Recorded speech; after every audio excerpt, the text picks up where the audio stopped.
Hello, everybody. Welcome to our breakout session. I'm Marlon from the Miami-Dade Public Library System. And I am Melanie Zaskey, the Director of Member Services for Resource Sharing at SEFLIN. All right. And so we thank you for coming to our breakout session. Today, we're going to be talking about our Fearless Mindful Youth Initiative. So what is the Fearless Mindful Youth Initiative? It's all about SEFLIN and our collaboration, my part in the collaboration with SEFLIN and the Miami-Dade Public Library System. So Melanie, do you want to talk a little bit about the Digital Youth Discussion Group? Sure. So I work for SEFLIN, and SEFLIN is a multi-library cooperative, and we work with libraries in Southeast Florida, from Martin County, Broward County, West Palm Beach County, and Miami-Dade County. And when I started with SEFLIN, I had been doing some reading and research, and actually came upon U Media, the just You Make and U Media initiatives, and had seen in different states around the nation this type of programming. And I really got inspired by what I saw there. And based on that, I started the Digital Youth Discussion Group. I also started an initiative to get different makerspace pieces into some of the different libraries in in our region that really did not already have makerspaces. So that's kind of where the Digital Youth Discussion Group started about 4 to 5 years ago. And when I brought Marlon on about a year ago now, really the whole discussion group took shape in really the more intended shape that I had for the group. So great. Thank you for the background information, Melanie. And so I'm happy to be the chair of the Digital Youth Discussion Group. Thank you to Melanie for inviting me to participate. So as part of what we discussed this past year, in terms of just offering programming to our community, in addition to the ongoing trainings for library staff throughout the SEFLIN region, we also wanted to add an additional component, which is to help at-risk teens throughout the entire Southeast Florida region to be able to give them support. A lot of these kids, especially, children like foster care youth and youth who are in homeless, shelters, or homeless teenagers, they need help. And, we've been working with them for a long time. So we thought it would be a really good idea to create a programming or, some support mechanism around that. So we decided we wanted to present this conference last year, and we did a lot of work, Melanie. I know we worked on it for practically half the year, and we got up until just about the date to present the conference, and then COVID. So I'm sure everybody can relate. So we ended up going virtual with this conference instead of doing it in person like we planned. But so you can see here, the conference was on August 26th, and you can see down here that we were talking about basically, serving underprivileged youth and homeless and at-risk teens in South Florida and helping them to become future leaders. And the conference was a really good kickoff. And part of the focus of the conference is you see that building resilient communities. And we did a asset mapping piece as well as part of the conference. And it really, we did this conference really after Marlon's first year of working with us. And so really through that year, I think the culmination of the work we did through that year really brought us to the place of that we really wanted to go, which is really focusing on meeting the needs of the at-risk and underserved and at-need youth. And with that in mind, I think this conference was a really good kickoff to basically the work that we have started to shape and mold now at this point. And the connection with different community agencies is really a very important component to the work that we're doing. Definitely. And it was very successful. We had almost 70 organizations that joined us. So, from throughout the whole SEFLIN region, Southeast Florida region. So here are some of the amazing presenters that we presented during the conference. A lot of these folks are from different parts of the country and from places around the world. So, you know, it was a combination of Melanie and I using our resources to reach out to people who are really like movers and shakers and the not only technology, but one of the sort of tenets of our conference was social emotional learning through technology.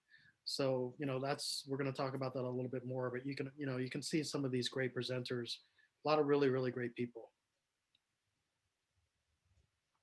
So, you want to talk on this one, Yeah, Melanie? again, one of the pieces that we did was we created an asset mapping piece. And what that did is we were able to set it up to see what different resources different community organizations have to work with. And basically from this asset mapping piece, we're compiling a whole database of connected community service organizations and governmental organizations that can work with our at-risk populations. And with that, we're really looking at the program that Marlon and I are putting together is a holistic program, really meeting every need that the youth have, whether it be food, shelter, technology education, employment education, literacy.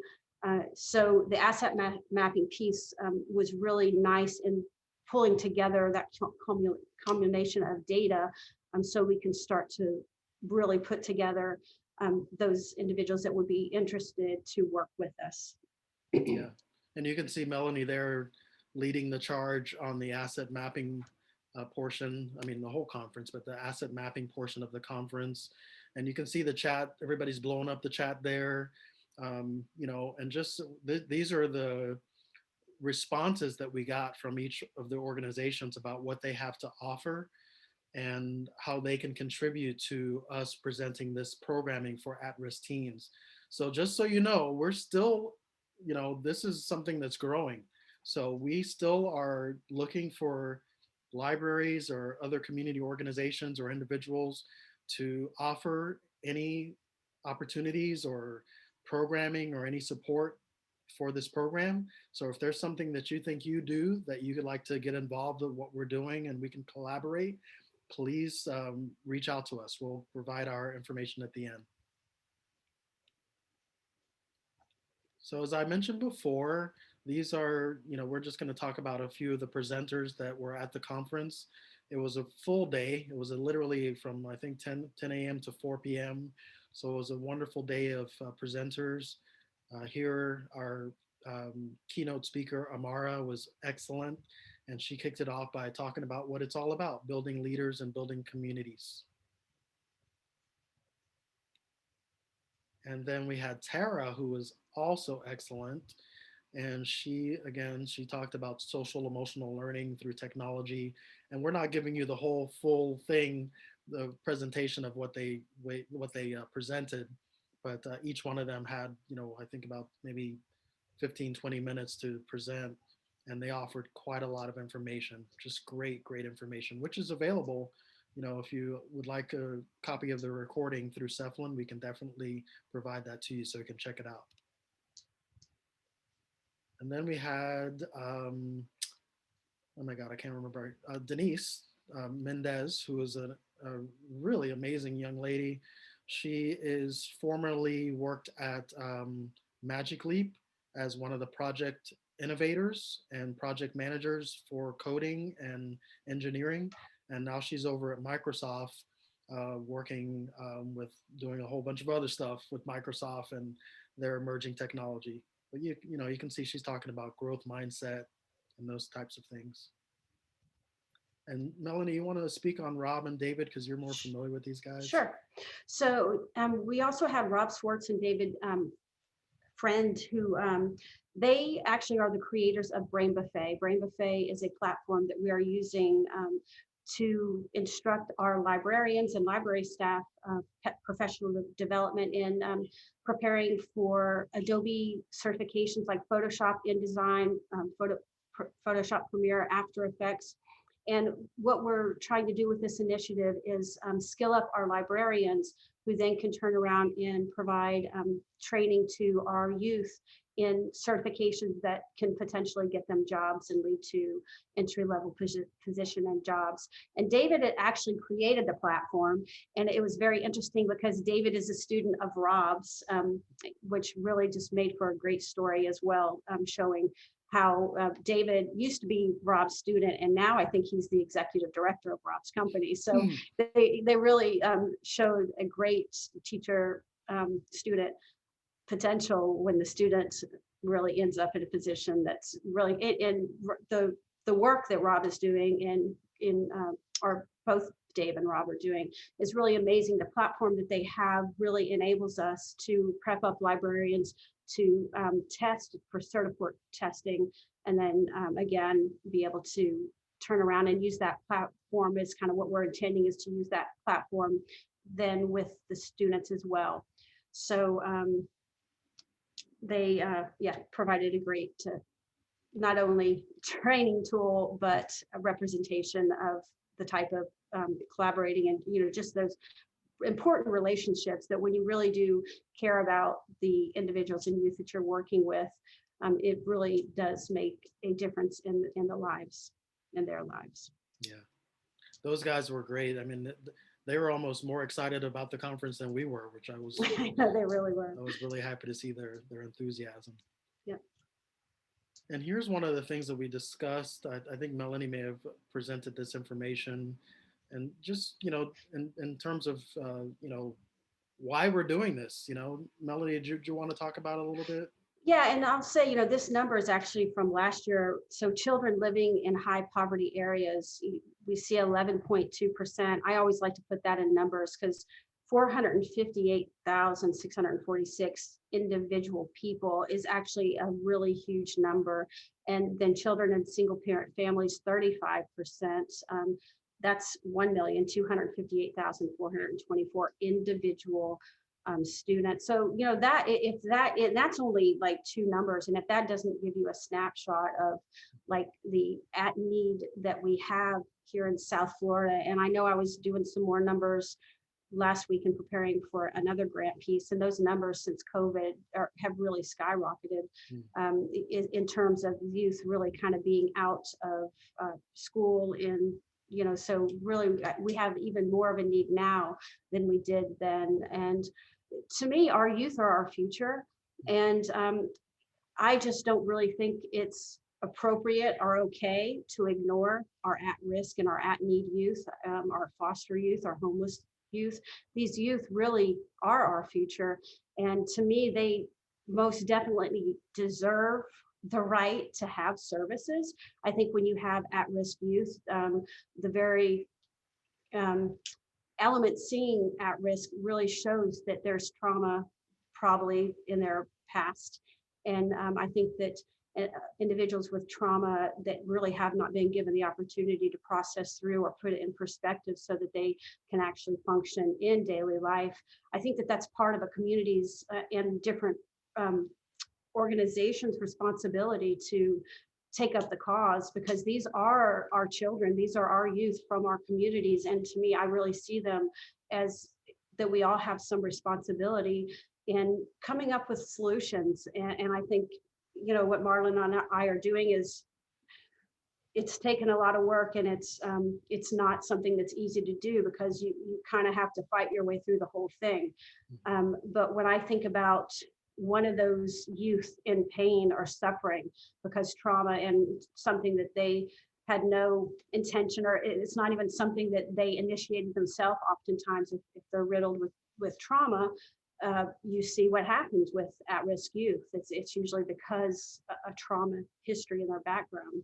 So I see that it is the responsibility of the community to really step up, and we need to create some programming and solutions for our youth. Very, very well said. Yeah, I always say that it's, if we help these young people, then we're helping make a better community, because instead of them being a problem, they're going to be the leaders who are going to be out there doing positive things and appreciating their community instead of not liking the community and then doing negative things. So, it's definitely something that we could see the value of. It's also been my experience that they're very creative and strong. Right. talk about resilient, right? Hmm. So yeah, so here's another one of our presenters, Shayna. She was amazing also, and she just really talked a lot about the traumas right on point that Melanie was talking about. This is what it's all about is, we're addressing the trauma through the technology, through literature and reading, through the social emotional learning. We have Melanie has done great work on getting social workers in our libraries now. And so that is also being wrapped into what we're also offering as part of our, programming. So, um, you know, approaching all of these issues from those angles is important. And it really is important to not ignore the trauma portion of it. I think if you ignore it and just put it away when your youth go to perform in job situations and different issues come up that can be triggering, if they're not if we don't do kind of the programming that we do, you're really setting them up and not giving them the tools necessary to be successful. So with our programming, that's really what we're considering, and all the different pieces that we're putting together is the importance of programming, but not to do it really in a traumatic way. To do programming and responsive librarianship is really one example of that through bibliotherapy book groups. You can really have book groups where individuals, and I think we are going to talk about that a little bit more further on, but just to say here at this point that the trauma-informed care is a very important component of the program. Definitely. All right. So this is the result of some of Melanie's work, and I say some because she has her hands in all of this, obviously. But I was just very excited to see how Melanie put this together, this community asset mapping portion of our conference, and just the result. And it was cool how you put it all together in a Excel format so that we can extrapolate the data and take a look at it in this way. But just check out all these resources that each or the variety of organizations submitted. Different things like literacy and GED materials, social services, financial information. Every organization has different things to give, and we're utilizing that right now. We're doing some of those things, so we'll talk about that later. But just really, really wonderful. And you can see the tick at this point. We had about 68 people participating in the conference. Yeah, and that was a really important piece, being able to use the Google Forms and pull that together. It's really great to see all that information in an Excel document, and it really shows you how many assets we have as a community together. And I think that, again, that's a piece that's really important, that instead of being individual institutions here and there, that if we really come together as different, not only libraries, but social service organizations, governmental organizations, I think the reach that we have and the tools that we have to use is much more efficient, and that we could really meet the needs of these underrepresented populations more effectively working together. Yeah, we're primarily doing the work right now in Miami, but we certainly want to connect, like Melanie said, with all the libraries in the whole region. So we hope you guys are going to reach out to us so that we can, put this support structure together on a larger scale.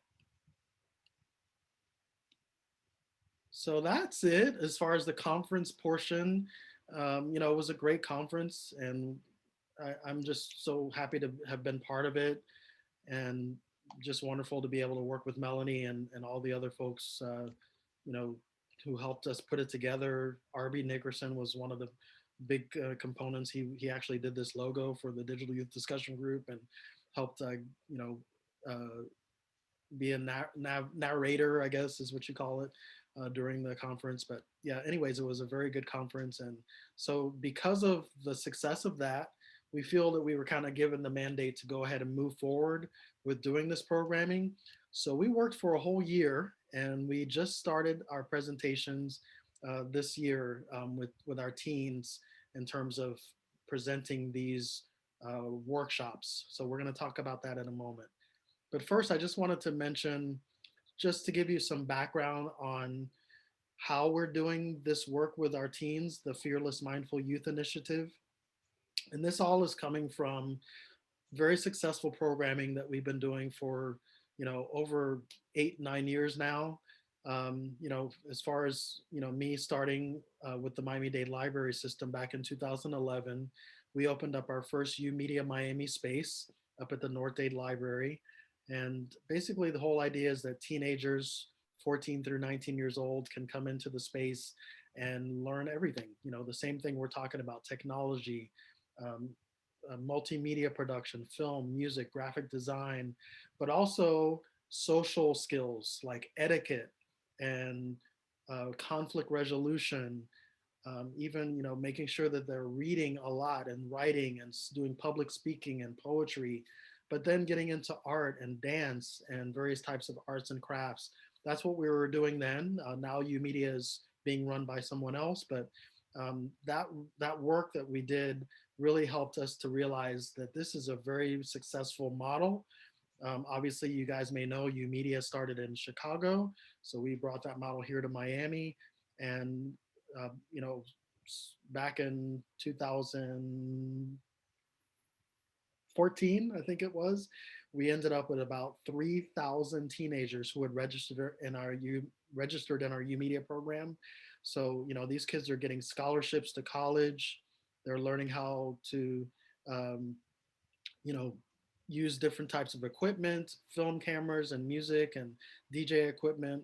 Here you're seeing some of the amazing community engagement activities that we did, because it's all about them engaging in the community, not just looking from the outside, but getting involved. And this is one of the events we did called Where's the Love, where the kids all put it together. We help them, but they put it together, and you can see their families, the brothers and sisters of the teens showed up to the auditorium at North Dade Library, and the kids were doing, music and dance and poetry, and you can see them in the background. They're actually filming and doing photographs of the whole event, and they put a film together. And then their artwork is on the wall, so they also did artwork for the Where's the Love event. And I wanted to say here, just kind of a very important point, and seeing all this work that Marlon was doing, and how successful he was at it was really like the main reason I approached him to be the chair for the digital youth discussion group. The kind of work that he's doing in our region is just really amazing and so powerful. And I see, to me, it's just really important work and within our region. This is kind of the vision that I had for our whole region, to really have these kind of spaces that really gives the youth opportunities to pursue project-based learning. And with the project-based learning, individuals really get to pursue projects that are inspirational to them and really make it worth their while to learn a new medium because they're inspired by an idea. And I think that to get to real growth and real change, number one, doing it through creative expression is really an amazing and very powerful way to do it. You're literally developing the change that you want to happen, kind of instead of being stuck in negativity or in the solutions that aren't happening. Just the act of actually starting to engage and doing something really is a first step in making change, the change that you want to see in your life. So really the extent to how much Marlon is and was already doing and how successful that he was at it is really an important piece of why I asked him to be the chair of the digital youth discussion group. So just a very talented individual here. Thank you, Marlon. Thank you, Melanie. It's an honor, believe me. And vice versa. If Melanie hadn't been laying the groundwork by creating the digital youth discussion group and doing all the work that she's done to have a platform for this technology and for this social skills and for the emotional trauma abatement, to be able to solve some of the problems through programming through the library, I wouldn't have a platform myself. So it's really great that we are able to collaborate and utilize our individual platforms to work together to help the community. I love these pictures because this is the kids. This is actually a kid right there, that big tall guy. interviewing one of the big stars at the Jazz in the Gardens Festival in Miami Gardens, in the press tent with Channel 7 and Channel 4 and Channel 6 and Channel 2 and everybody. And there's another uh, location there that where we've taken them on a field trip to the SAE, the School of Audio Engineering in Miami. And again, the whole idea is that they need to be exposed. All of these teens need to be exposed to things that they may not have, be exposed to normally, and mentors and experiences that are going to really expand their mind and make them care about the community. That's really what it's all about, and make sure that they're successful.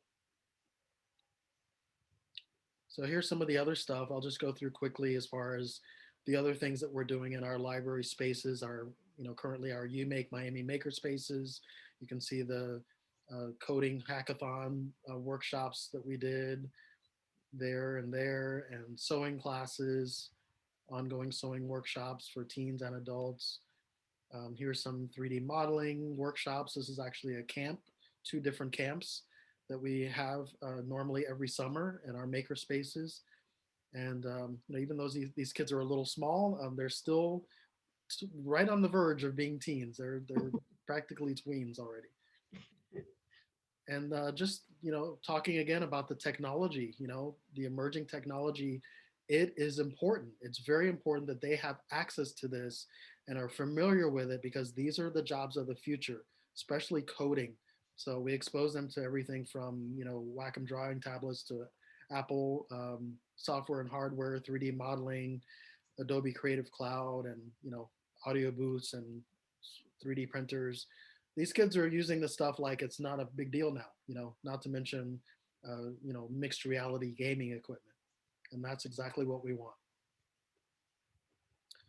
So that's just kind of wanted to give you that insight as to what type of programming that we've done inside of our libraries for thousands and thousands of teenagers, and why it's worked very well, and how we're now, Melanie and I and our team, how we're parlaying that into this new initiative to help teens in the entire Southeast Florida region through libraries. So now we're doing, as an offshoot of the Fearless Mindful Youth and Resilient Communities Conference back in 2020, we have now finally started our Fearless Mindful Youth initiative with weekly online teen workshops. So we started this back in February 24th, and we do workshops every week. And it's going slow, but it's very successful still, because the kids right now, it's a very difficult thing with COVID going on, but they are participating, and we are working with different agencies to have foster kids and kids who are dealing with homeless issues, as well as other teenagers. And these are the things that we're offering to them, different types of professionals like we were just talking about before, and even more now, music producers, filmmakers, banking, business, all that kind of stuff.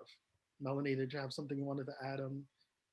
No, just that mentioning the NASA scientist in the book club, that the kids are really excited about the NASA the NASA presentations that we've had.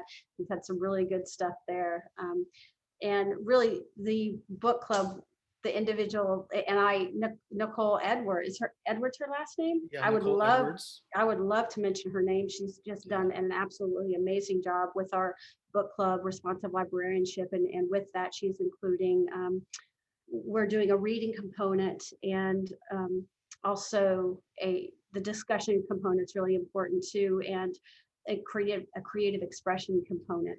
I'm not sure if we have another slide on that, or should I discuss that a little bit here? Let me see where we're at. Yeah, we're gonna kind of get into that a little bit. Okay. But yeah, if you can go ahead if you wanted to, because I agree. I think Nicole Edwards, she's actually, I'm blessed to say she's one of my staff. She's an instructor, the library media project instructor at You Make Miami, our makerspace in Miami Beach Library, and she's taken on the reins of taking over the responsive librarianship, the book club, which also incorporates the reading and the chats and all that. But I think Melanie would like to speak on that later. But yeah, she's doing an excellent job with that. So here are just some of the flyers just to give you an idea of where we're at with this Fearless Mindful Youth Initiative. And again, we're presenting these, but we want to get the entire Southeast Florida library region involved. So if you want to participate in this and you have some things to offer, please contact us because it's going very well. And I think this is, like Melanie said, this is something that we want to grow this, across the region. But yeah, go ahead. And one of the things just COVID has brought us is really increased focus on online presentations. And I think that, in quite a few different situations, it really kind of has opened up what a great opportunity it is. And I think that that is something that as we continue, we're just going to see more and more what a great opportunity just being able to do online workshops. What we can do with that. And I'm really looking forward to exploring that because there really is so much that we can do, and it really opens the region to us really nationally and internationally as well. And we're seeing that even with some of our presentations. We have presenters from New England and the Netherlands, and I've found it really interesting to kind of connect in that way. Because you really are starting to experience different cultures, even if it's out the window or in their homes. I find it interesting because a lot of my family actually came from England and the Netherlands, and it was like really interesting to see the little knickknacks in their house that my family had, and it seems like a funny thing to talk about, but it's amazing how when we're all, our heritage, we all kind of come from all over the place. But starting to see windows into that all around is kind of a really cool thing. So anyway, kind of an offset of what we're doing. But again, it just opens up for some great opportunities. Yeah. COVID has brought some positives. And, I love what we're doing because it really does remind us that we have more similarities in many ways than differences. And especially for the teens to be able to give them, access to other people that they may not be able to talk to, like professional music producers that we present, professional filmmakers who they're getting a chance to listen to and talk to as we're planning our teen Fearless Mindful Youth Film Festival at the end of the year. But yeah, the kids are really starting to see the big picture as well. Yeah, and I think we're really starting to experience just some of that connection within the group, that the groups that we are building, how important that is. Connection, just really connection and conversation. Some really good stuff happening in there. Yes, I'm very excited that the book club seems to be one of the most enjoyed and more attended programs. Yes, and so I love that. That speaks a lot to, I think, to Nicole, and she's just so talented, I think, in so many different areas. But the book club, it's a really important component. I think developing critical thinking skills and the reading and discussing, it really opens up for the opportunity for teens to start to develop more of an awareness of themselves, which oftentimes with the kind of and we haven't so much gotten into real specific kind of therapeutic value, I think, in the way that it will as the groups get to know themselves, get to know each other a little more. I think it's going to open up for more deeper conversation, but I already see the conversation really leading in that direction. But it opens up for the teens to start to get to know themselves and really practice just communication skills, connecting with their thoughts, their ideas, risking talking. It seems like such a simple thing, but for many, especially of our at-risk underserved populations and populations with a lot of trauma that they've kind of suppressed and really haven't talked about, that leads to a lot of isolation and feeling in isolation. And the truth is, they just don't realize how much they're connected to everybody else because so many people actually have so much trauma inside. But these small book clubs really give opportunity to relate to the information in the book and bring up conversation about it. And then the creative expression component allows for expression of ideas, thoughts, feelings. But at the same time, you're also opening up to different potential hobbies and interests that you may like, in developing those skills, which actually leads to a skill set of to help deal with feelings and things that you're going through. But really building that communication piece and being able to verbalize um, your thoughts and ideas is such an important piece that really is important for employment in the future, because in employment, you always have people that you have to talk to, and oftentimes the trauma and triggering that we talk about, if you're not kind of given those skills or taught in a different way, you only know what you've seen. So you're going to repeat what you've seen.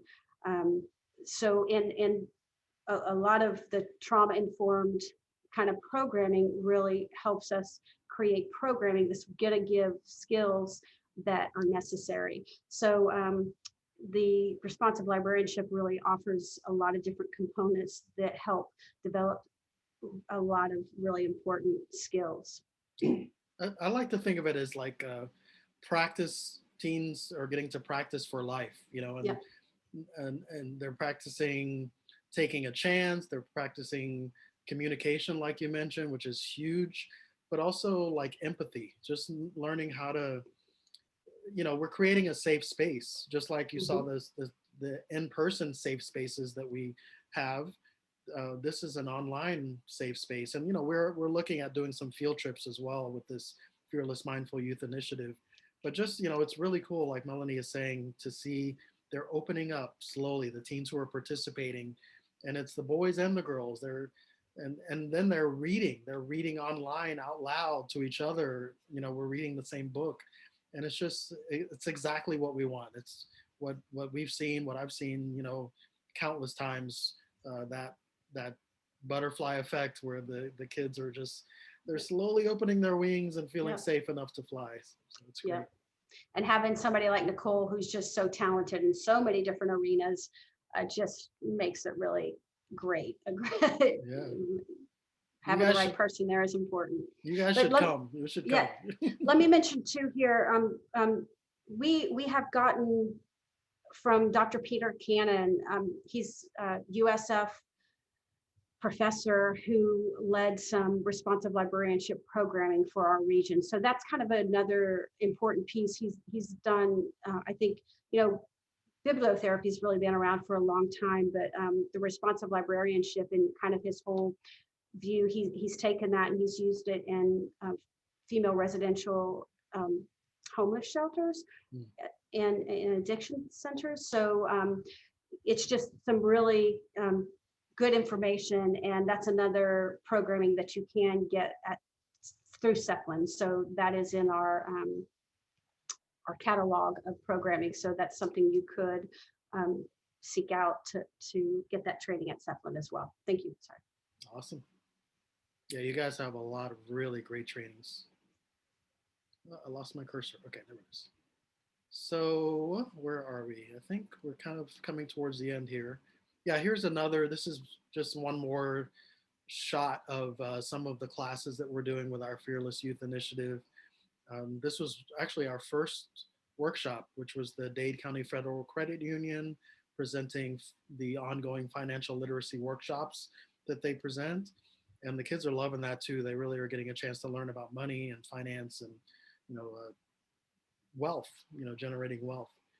And then finally, the last one here is one of the recent workshops, which was there's Milagros right there from the After School Film Institute, just presenting film making, a workshop on filmmaking, because as I mentioned, we are leading up to our culminating event in August for the Fearless Mindful Youth Initiative, where we're going to put all this together, all the things that the kids have learned, all the products and the artifacts that they've created. We'll present that all together. Hopefully we'll be able to do it in person. But either way, we will have a wonderful film festival. So the films that the teens are creating will get premiered during the film festival. And Melanie's been doing a great job putting that together also. Yeah, and I'm not sure we've like totally mentioned that. Like last year we did the conference, and this year we are doing instead of the conference, and I think it's actually falling on the same day. It's the same day, Yeah. August 26th. Yeah. So we're doing a film festival, and it's actually film festival that we're doing through Film Freeway. So it's really becoming an international film festival, and we're going to be hosting it at the Miami-Dade main library with our youth project. So that'll be really, I'm really excited about that. It'll be good. Yes, me too. So thank you. I think we are wrapping up here, but we really appreciate you all coming, and we hope that you were able to get something out of our breakout session here today. We definitely thank FLA for having us. And if you have any information or any things that you'd like to contact us about, these are our email addresses and our phone numbers. And I apologize, I forgot to put SEFLIN's website and their social media accounts here. But you can always go to SEFLIN.org and also follow them on social media at SEFLIN. So thank you very much. It's been a pleasure. Thank you for your time, everybody. All right. Hope to see you soon. Please stay in touch. Bye-bye.